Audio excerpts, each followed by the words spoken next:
एक बार फिर से स्वागत है आपका। हम चर्चा कर रहे हैं कि बम्पर मतदान के मतलब क्या है। क्या बीजेपी और नरेंद्र मोदी के पक्ष में लोगों ने जो लहर की बात की जा रही थी वो लहर है, या ये कांग्रेस पे जनता का कहर है? क्या है? देखिए, मैं बड़ा स्पष्ट हूँ और मेरा जो अभी जो ये बात कर रहे थे, एक मीडिया के बारे में आरोप लगा रहे थे, मैं ही वो पत्रकार हूँ जिसने उन 2004 में हम अडवाणी जी के साथ हर हफ्ते जाते थे। मैं होम मिनिस्ट्री भी कवर करता था, लेकिन सबसे पहले मैंने ही लिखना शुरू किया था जब 6 महीने पहले प्रीपोन किए कि एनडीए के आने की संभावना नहीं है, और शायद आपका भी चैनल था। तो ये मीडिया पर आउटराइटली स्वीपिंग कमेंट करना मुझे लगता है उचित नहीं है। आम आदमी पार्टी वो तो देखिए, राजनेता को जो सूट करता है वही बोलते हैं। वो आम आदमी पार्टी के नेता हैं प्रोफेसर पासा साहब। देश की जनता भी आकलन कर रही है, बातों से मीडिया के रोल का आकलन देश की जनता भी कर रही है।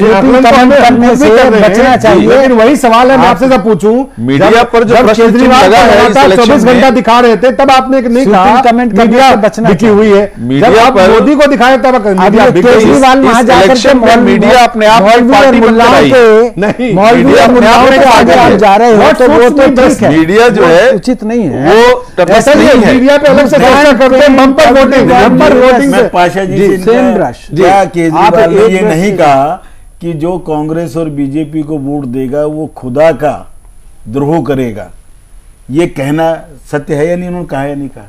उस पार्टी के नेता हैं और बाई चांस इस्लाम को भी मानते हैं। मैं देखिए, ये कहकर इस देश को पोलराइजेशन की बात करना, इस देश को बात करना, केजरीवाल जो अपने आप को महात्मा गांधी का अवतार, जिस पोलराइजेशन किस बुनियाद पर? उसने क्या कहा? भ्रष्टाचार के खिलाफ, करप्शन के खिलाफ, भ्रष्टाचार के खिलाफ, जुल्म के खिलाफ लड़ना जो है वो हर आदमी का धर्म कहता है। भ्रष्टाचार के खिलाफ लड़िए, जुल्म के खिलाफ लड़िए।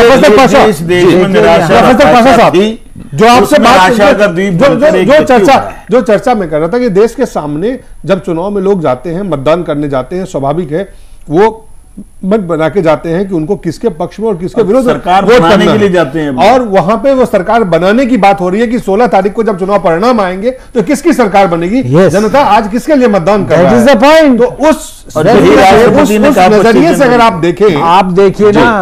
देखिए ना पिछले विधानसभा चुनावों का इतिहास।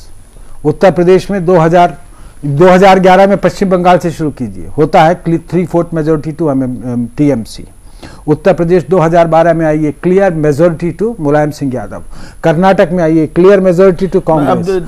उत्तराखंड में आई चार देश, फिर भी थोड़ा उल्टा पलटा रहा, टफ रहा और जाइए, लेकिन एक मेजोरिटी तो दी ना। इट इज कांग्रेस पार्टी को जिन राज्यों की बात आप कर रहे हैं वहां भी क्लियर मेजोरिटी वाली सरकारें थी पहले। देश का जो चुनाव, वामपंथ की भी क्लियर मेजोरिटी थी पहले, उसके बाद भी क्लियर देना लोगों। मायावती की क्लियर मेजोरिटी थी। मायावती क्लियर मेजोरिटी एक बार रही है, बस एक बार रही है। 205 सीटें आई थी उनकी, एक बार रही है। पाशा जी, अब देश का आदमी इतना समझदार है, मेरा सरकार बनाने के लिए मेरा जी ये है बिल्कुल वोट नेगेटिव वोट नहीं होना चाहिए, लेकिन आप तो नेगेटिव वोट ही हासिल करना चाहते हैं।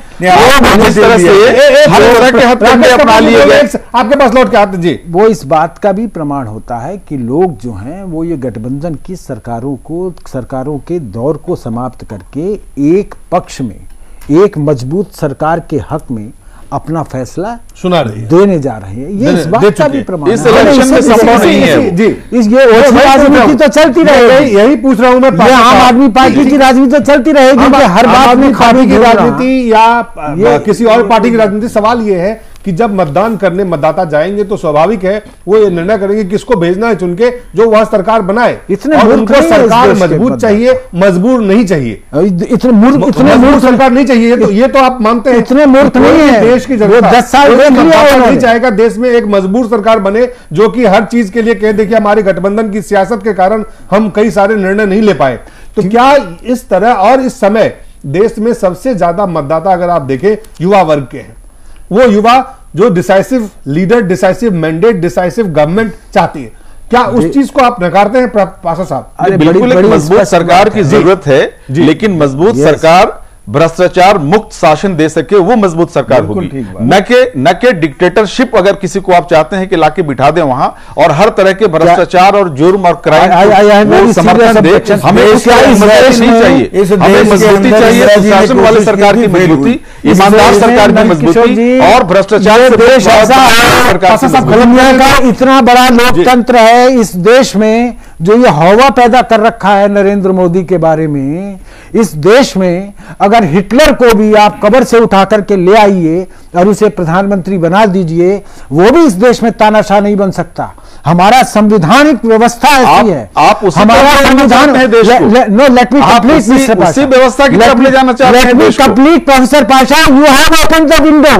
आप जो ये लोक जनपाल कर रहे थे वो कुछ नहीं था, संसद के ऊपर, चुने हुए प्रतिनिधियों के ऊपर, प्रधानमंत्री के ऊपर आप लोगों ने बवाल काटा हुआ था। पूरे देश में हुए हैं। You wanted to open window. लोग ये भारत का संविधान ऐसा है, इस तरह के भ्रष्टाचारी संवैधानिक व्यवस्था ऐसी है कि इसके अंदर आप तानाशाही लागू नहीं कर सकते। एक जनता हमारे देश के संविधान में जब वो हमारे आजादी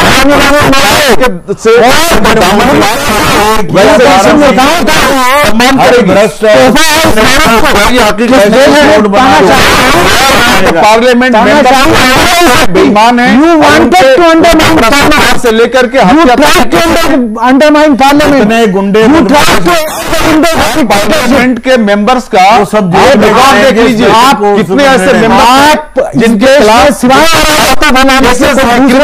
नहीं करना चाहते। आम आदमी पार्टी के, इसीलिए आपको इस देश की जनता ने एक तरफ हम लोग बहुत बहस कर चुके हैं। सवाल है मतदाताओं ने जो मतदान किया है, इस मतदान के बाद मतदाता किस सोच से आज देश में मतदान कर रहे हैं। 8वें चरण का मतदान समाप्त हो चुका है और बम्पर वोटिंग जिसे कहा जाता है, जिन शब्द का इस्तेमाल किया जा रहा है कि बम्पर वोटिंग हो रहा है देश में। इस बम्पर वोटिंग से कई संकेत, कई संदेश मिल रहे हैं। एक संकेत बहुत साफ है कि देश बदलाव चाहता है, जिसपे बीजेपी और आम आदमी पार्टी और राकेश कपूर साहब तमाम लोग सहमत हैं। यह भी तय है कि वो भ्रष्ट व्यवस्था से निजात चाहते हैं, उस पर भी सहमति है। इस पे भी सहमति है कि देश को बेरोजगारी, महंगाई, तमाम चीजों से निजात चाहिए। लेकिन सवाल है विकल्प कौन है, ये बड़ा सवाल है। विकल्प जनता स्वयं ढूंढ रही है ना, ढूंढ दिया है तो। विकल्प जनता ने ढूंढा ही है ना।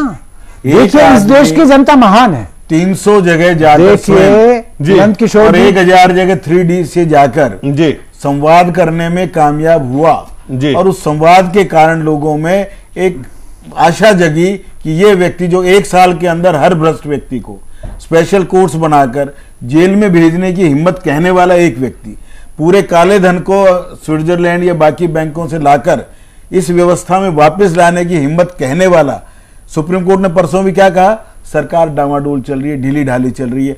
कल आज सीबीआई को भी कहना पड़ा कि अमित शाह का इशरत जहां के इसमें कोई वो नहीं है लेना देना।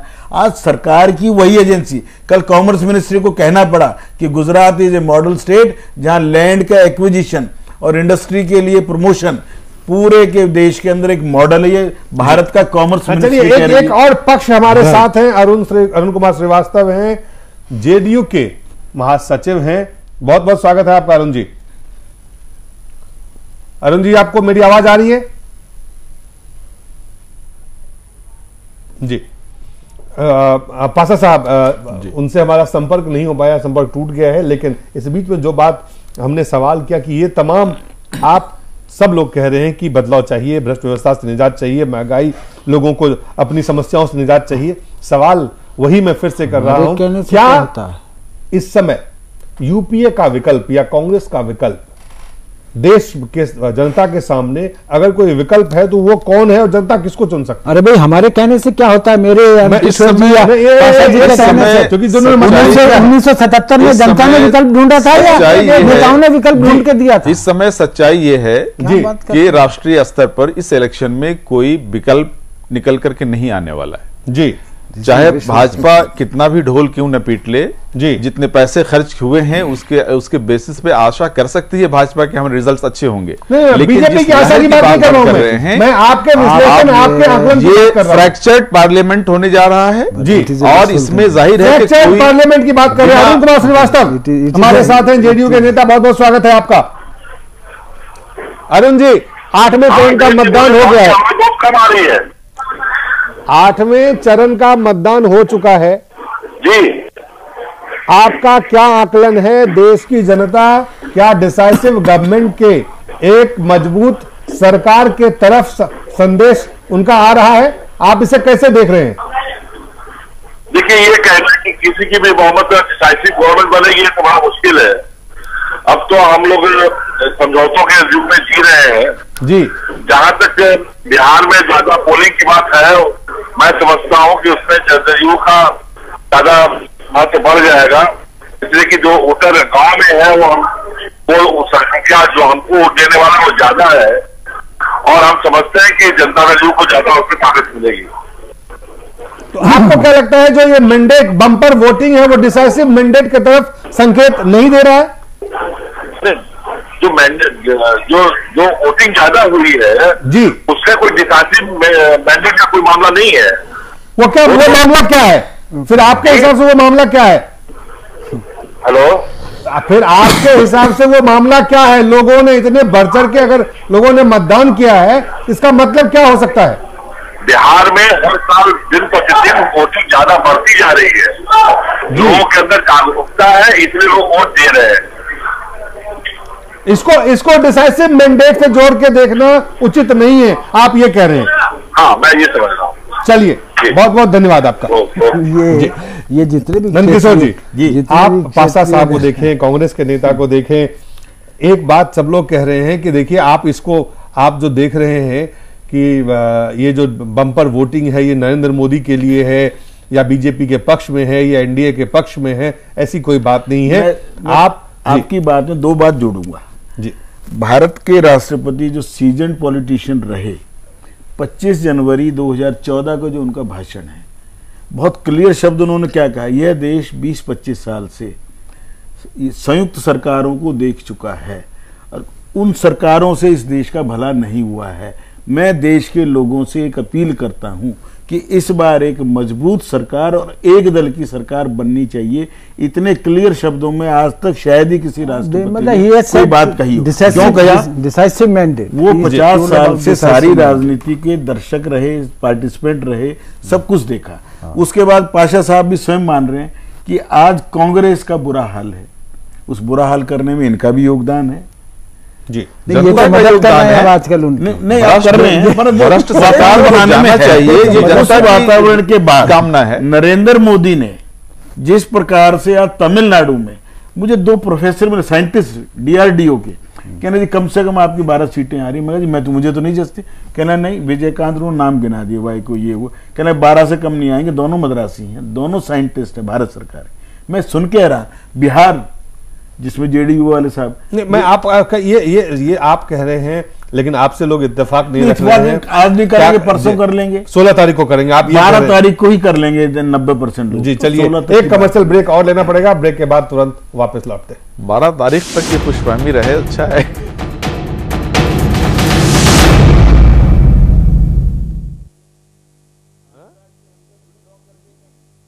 आप कह रहे हैं वेव है, पासा साहब कह रहे हैं वेव नहीं है।